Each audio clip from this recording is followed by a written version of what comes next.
you have an interest in horses and love learning more about horses, the horse industry, teaching, or even managing your own horse business, then you're in the right place. We would love you to join us on our mission, which is to improve the lives of horses around the world through the education of riders, handlers, and trainers. So get comfortable, listen in, and enjoy. Today's guest is Sally Evans. Sally's a successful Grand Prix dressage rider, trainer and coach, as well as an A-level judge. And previously, Sally's been a successful 3-day eventer. Hi, Sally. How are you? Hi, Glennis. I'm good, thank you. Good. Yes. Sally, do you have a quote that you'd like to tell us about? A quote? Yeah. Oh, my gosh.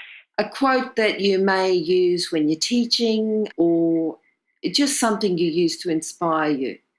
We normally start off our interviews with a quote from our guest.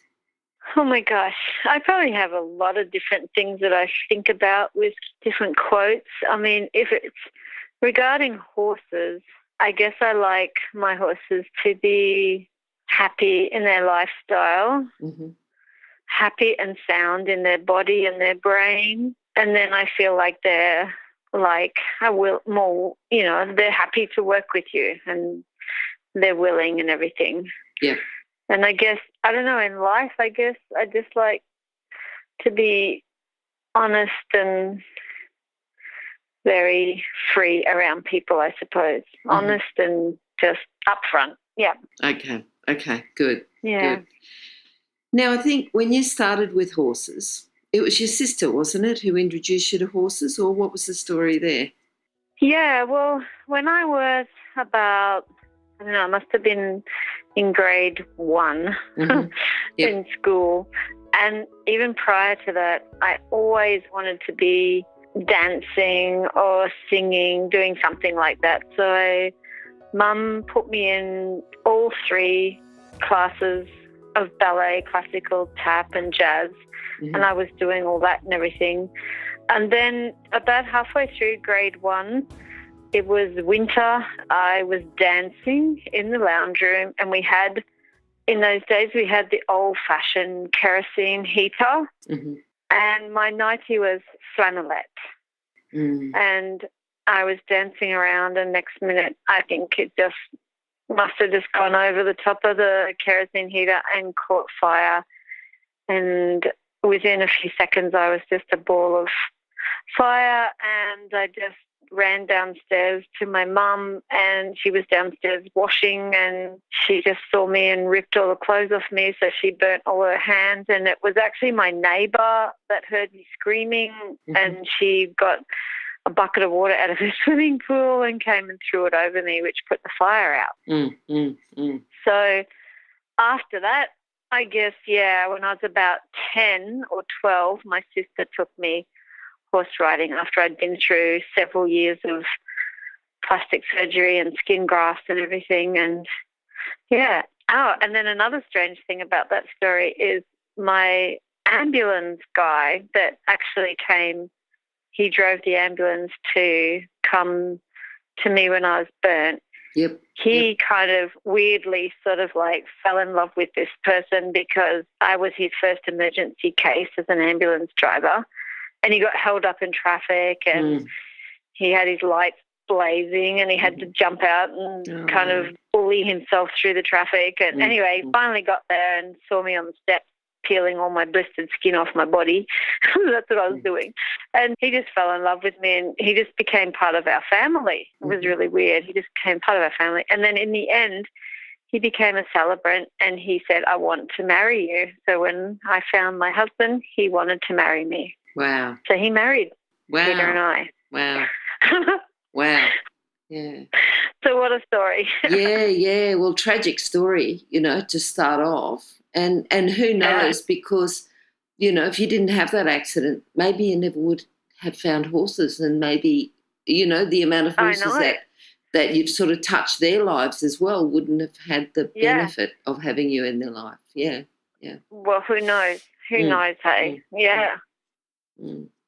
What about a career with horses? Because you pretty much went from school into a career with horses, or what happened? I did. Yeah, I did. I pretty much wanted to be involved in caring for horses, and I can't even remember how I actually got started in the racing industry. I don't remember who actually put me onto it, but I started working for a trainer called Colin O'Neill, and his wife, Pam O'Neill, was one of the very first lady jockeys in Australia. Yep.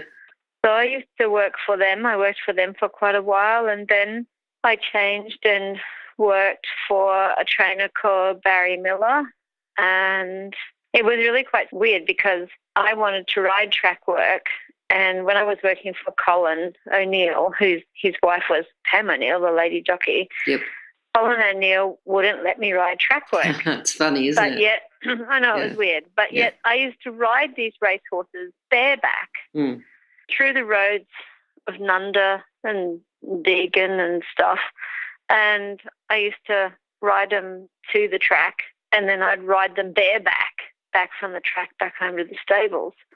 And yet Colin said, when I said I want to learn to ride track work, he was like, oh no, too dangerous for women, and yet his wife was a lady jockey, so I couldn't make sense. So it was really quite strange, but the stalls that we had at Eagle Farm were right opposite Barry Miller's stalls, and he must have heard the conversation one day, and he came up and approached me and he said, I'll let you ride track work on my horses.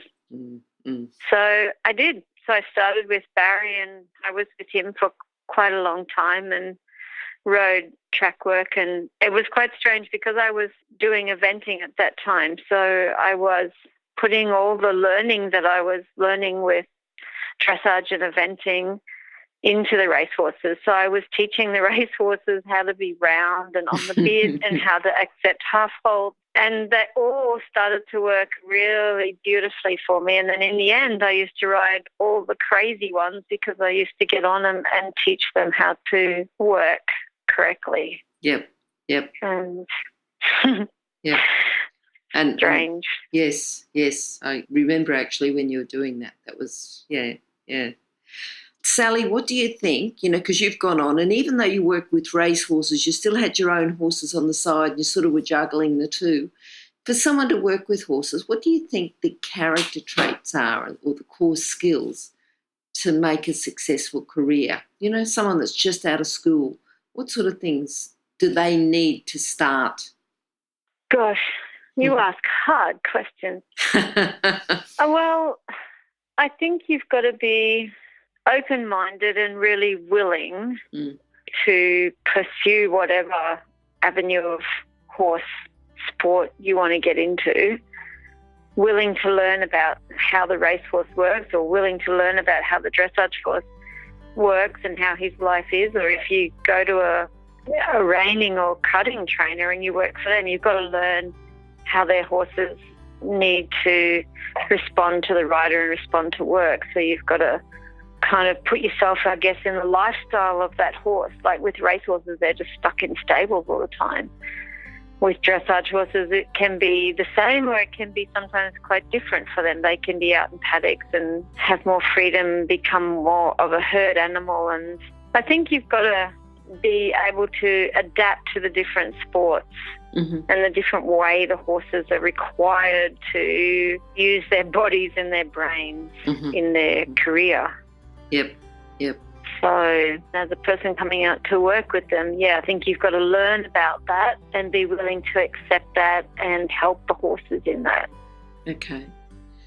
Now, you've talked about the trainers that you work for in your racing part of your career. Has there been anyone else, a trainer, mentor, someone who's influenced you that you'd like to talk about? In racing or dressage? Dressage. In dressage. Yeah. In the beginning with dressage, I think I was more involved with the late Nuno Oliveira. I had lessons with him, and I liked all that style of sort of lightness with the horses. The horses were, I guess, well respected within themselves and their own ability, and there was always like a softness and an acceptance and a reward to the horses all the time. And I liked that. I did lots of clinics with other trainers and coaches, and I think you have to be, again, open and broad-minded, and you can learn something from anybody, really. Sure, yeah. Then I did a lot of years with Sandra Pearson Adams, and I completely respect her and her honesty and approach to the horses. She taught me heaps, and I think a lot of my training still now, even daily training, I always am reminded of things that both Nuno has said to me and Sandra Pearson Adams has said to me. Mm-hmm, mm-hmm. There would be other trainers that I could talk about, but it would go on and on and on. But, I think with everyone I teach with, everyone I learn and have lessons with, you always just learn something. And sometimes it can work on the horse that you currently have at the moment, and sometimes it just doesn't work. Mm-hmm. And you go, no, that approach doesn't work. And you need to reassess it yourself. And sometimes I think you've got to think a little bit like the horse in training as well. Yes. And if the horse is a bit of a hot, spooky horse, you've got to help to calm them and give them confidence. And if they're, a little bit of a kind of surfer dude type, lazy type, whatever kind of guy, you got to kind of spark them up a bit, I think something I've learned, even going back to the racehorse trainer I worked with, Barry Miller, he was very good at assessing his different horses and always knowing that if there was something wrong, he would back off straight away. Yep. What about horses who've influenced you? Or have you got horses? Oh, my gosh. Probably so many, everyone. Really. One that's a bit of a standout, one that might be a standout above the others. I don't know.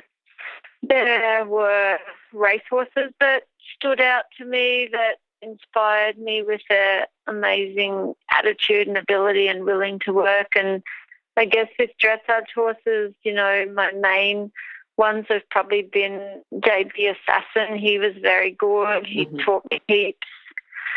A Seduction, gone on very well. Still at the age of 21 now, competing Grand Prix in Western Australia.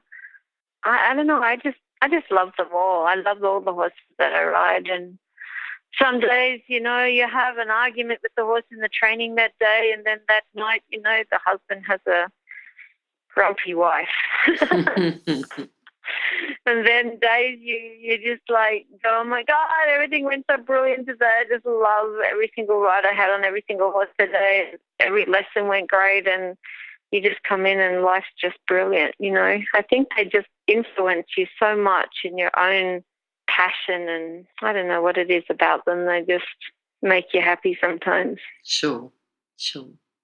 I've got to ask you about a spider bite. How did she get her name? Yeah, she got her name because when she was a baby girl, I think she was about a yearling, maybe rising 2, she got bitten by some sort of spider, and it must have got stuck in her rug. It was just a rug with no neck rug. And it got stuck, I think, in her rug, and maybe she rolled on it to try and kill it or something, but it bit her all the way down the edge of the rug. And when I got the vet out, he was like really concerned that it could have been one of those white tail, white tip, whatever that spider is, the dangerous spider. And he panicked me a bit, and I thought, oh my God, no, because spider bite was one of my, she was out of a mare, Atalanta, that was on the Grand Prix. She went to Grand Prix Atlanta, and she was on the national squad for Australia. And then she was by our stallion, A Seduction, who has gone to Grand Prix and was also on the national squad, and was like, oh no, Cece's going to go to university, she's got the blood and the brain to get there, Yeah. And so in the end I thought, okay, we'll just call her a spider bite because that's what she got. Okay, because you've got some lovely names, and a spider bite was just one that was a bit different, so that's a good story. It anyway. was different, yeah, I know, yeah. I know, okay. It was different. All right, now what's been your proudest moment? My proudest moment? Look, there's many. I guess, the top of the proudest moment was when Assassin won the Prince George and the Inter one at the Sydney CDI. That was pretty great, That was pretty exciting. Basil also, Ace Seduction, he also won, what did he win? I don't know, I can't remember. He won Brisbane Jaws, I think, CDN. He won Grand Prix CDN there. He won the Institute. Yeah, they're all just such great moments. Back to my thoroughbred days with eventing and Seldom Seen, winning Horse of the Year, and the Sleuth down in Sydney. It was just amazing. Mm-hmm. They're all just such amazing creatures, aren't they? Each of them have a highlight in their life, a bit like all of us. We have a highlight, Sure. And lucky as a rider, we get to live a lot of their highlights, their high moments in their life, which is just so exciting for us. Spider Bite's done well. She just sometimes, unfortunately, Spider lets me down a bit. I think she has her mother's brain. I know that she gets a bit hot. So she comes into an arena and she just goes, "Oh no, I don't like that pot plant in the corner. It's going to kill me." So then, you go, "Oh God, okay, it's one of those days." And then other days she just gets in there and she's just in her element, and that's the days that are just magic. She got a really good 70% score down in Sydney, down near Newcastle, and you just come and you go, "Oh my God, I'm just on a high," They're brilliant. Okay. They all just give you such great things, don't they? For sure. With all the highs, though, come lows. What do you think's your biggest challenge? What's that been? My biggest challenge? I don't know. Do you mean like sadness-wise? Yeah, just something that you think, things might be travelling along very smoothly and then all of a sudden something's held you up. And I know that you've had a bit of a problem recently with a property. I don't know if that's been your biggest challenge or there's been something else. Oh, life challenge. Yeah, that was huge. Yeah, that was huge. That property we bought, we did a big, huge effort through the Ballina Council to have that property established as an equestrian centre. And then when we were there for 15 years, we thought, okay, this is it. We're here for life. This is great. We love it. It's a perfect spot down at the end of a dead-end street. Beautiful kind of hills around us, peaceful, beautiful, quiet place. And then suddenly the highway upgrade from Sydney to Brisbane said, we're doing a dog leg turn in the highway and coming straight through your property. So, yeah, that was like, I think for the first 3 years, I just didn't even want to accept it. And, Peter, my husband, kept saying, it's going to come through, it's going to come through. And I'm like, they won't do that, surely. Yeah, so in the end, it was horrible because for this year, the last 3 years, maybe even 5 years prior to that, we've been pretty much fighting. We were pretty much challenging the government, taking them to court and having solicitors and lawyers and barristers and bills galore, and in the end running out of money and having to borrow money from relatives and friends and everything. And yeah, to anyone out there who has the RMS coming through, just stick to your guns. Eventually, hopefully good things come to good people. But yeah, like in the end, I guess we now have another property. We are in partnership with that property with a very dear friends of ours, and we're lucky, I guess. We're lucky to be there. It's very pretty, very peaceful, although not as peaceful as the other one because we're right next to the highway now. Which is great. Yeah, but anyway. So that's water under the bridge. I don't even feel like I want to really talk about that. I guess that was the lowest of lows, but I guess with horses, there are other lows where horses have to be put down. They have to end their life for various reasons, whether it's a sickness or an unsoundness that you couldn't bear to allow them to stay living in the pain, and you couldn't bear to give anyone else that problem, you know. Yep. And that's where we've had to really become stronger in ourselves to be able to make that decision for the horse. But I guess that's something you have to be aware of, you know. I think, I was going to say, if people know that it hasn't just all been rosy for you, you know, and there have been challenges along the way. Oh, yeah. Because people who are listening might aspire to do what you've done, and they come across a challenge and they think, oh, that wouldn't have happened to Sally. But if they know that you've had challenges as well, it just helps them. Absolutely. Yeah. And sometimes it's like you hit that challenge, and whether it's a challenge that's in your other part of your life or the challenge that's in the horse part of the life, you've got to really reflect back, I guess, and take time to go, okay, well, I need to sort this out and help this horse. So does he need to be in a different paddock, or does he need to have more variety in his work, or does he need to have, I don't know, a different way of bridling or saddling up, or it's all sorts of things, or do I need to lunge him before I get on him, or something like that. And sometimes challenges like that can be learning moments for you, you know, like their education for you, because you've got to figure it out. Yeah, you got to figure it out. That's right, you do. I think the biggest thing, someone told me, and I don't even remember who it ever was, but they just said, you know, when you're training horses, you got to think like the horse. And the horse is that, he ultimately is that herd animal, isn't he? He wants to be involved in the herd, and if you're going to try and jump on him and take him away from everyone else and make him be obedient and everything, you've got to become that herd for him. You know, he's got to be confident that if you say, go over here and let's jump this log, or let's cross this creek, or let's go through this sandy track to the beach, you know, the horses, if you give them a little kick or whatever and say, come on, let's go, they're going to go, okay, yeah, you said it's safe, okay, I'm a bit scared, but I'm going, you know. Yes, yeah. And it's all those little things that really add up, isn't it, to the whole training aspect. And then hopefully later when you're at a competition or something, and, you know, there's about to be a big storm or a big wind gust, or, you know, someone in the corner's lunging their horse, cracking their whip or something, you need to go to say to your horse, hey, it's okay, just listen, come on, just listen to me. It's okay. For sure. Yeah, I'm the boss. Yeah.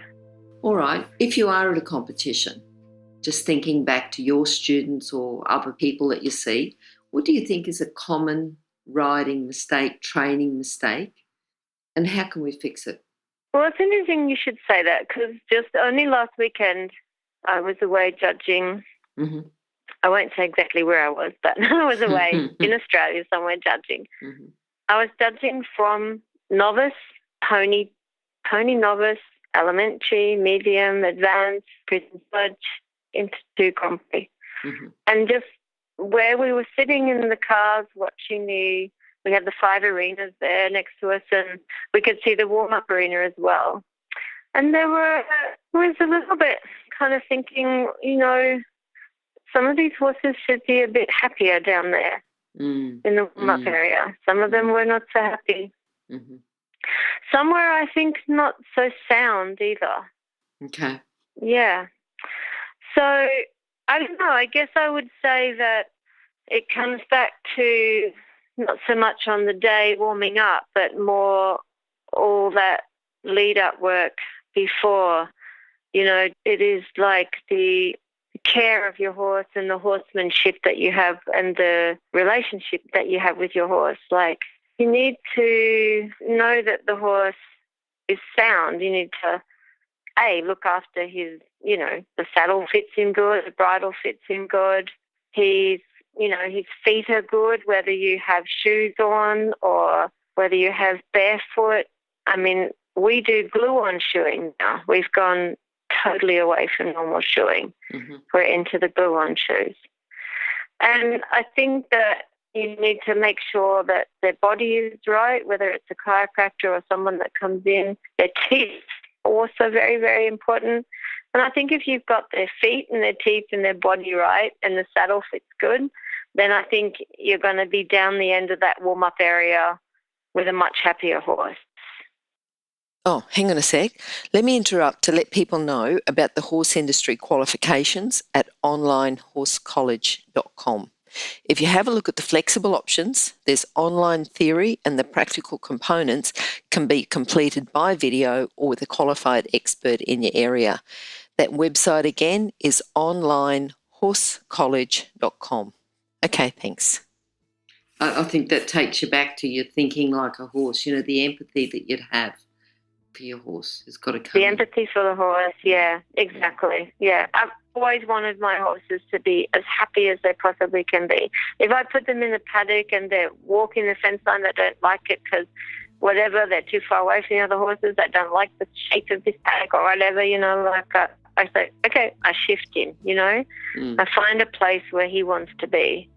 I kind of let the horses tell me where they want to be, how they want to work, It was interesting because at the beginning of this year, we moved onto the new property and my husband Peter said, come on, we're going to do the Sydney CDI. And I'm like, Peter, you're kidding me. I've only got like a grass paddock to work her in. I can't get ready for the Sydney CDI on a grass paddock. He's like, yeah, no, I'm pushing you. We're going to do it. So I'm like, oh my God.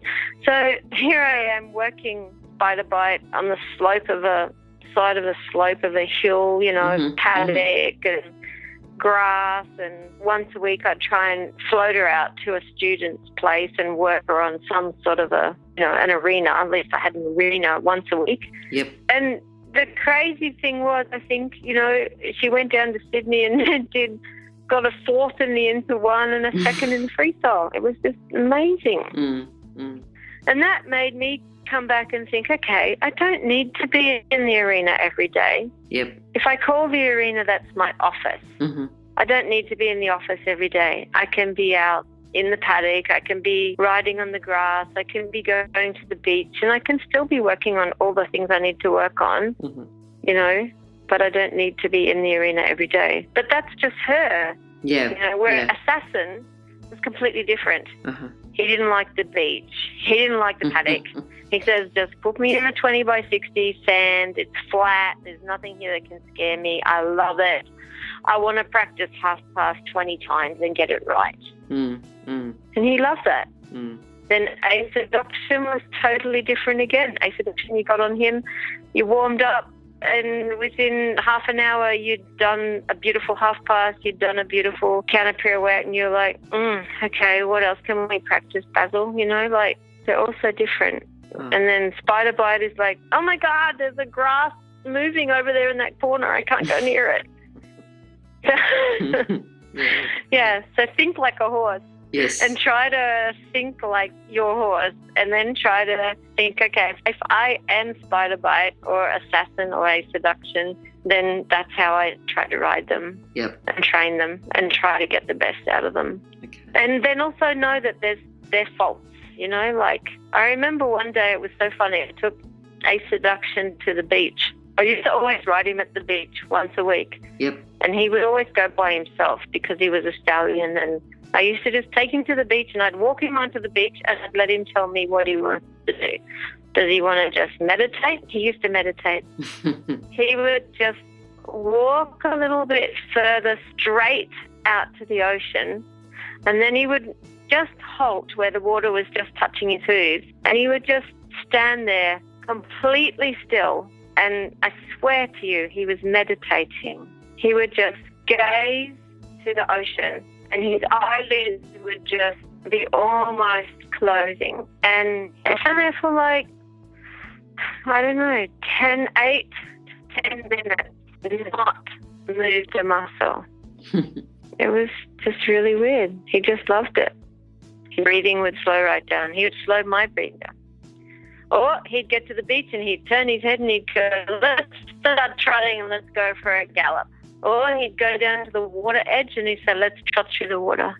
So it was strange. And one time I went to the beach with him and I took 2 of my students down. Both horses had never been to the beach before. Yep. One was right up at the sand dunes, freaking out at about 100 metres back from the water edge, going, "Oh my God, there's the water that moves down there. I'm not going anywhere near it."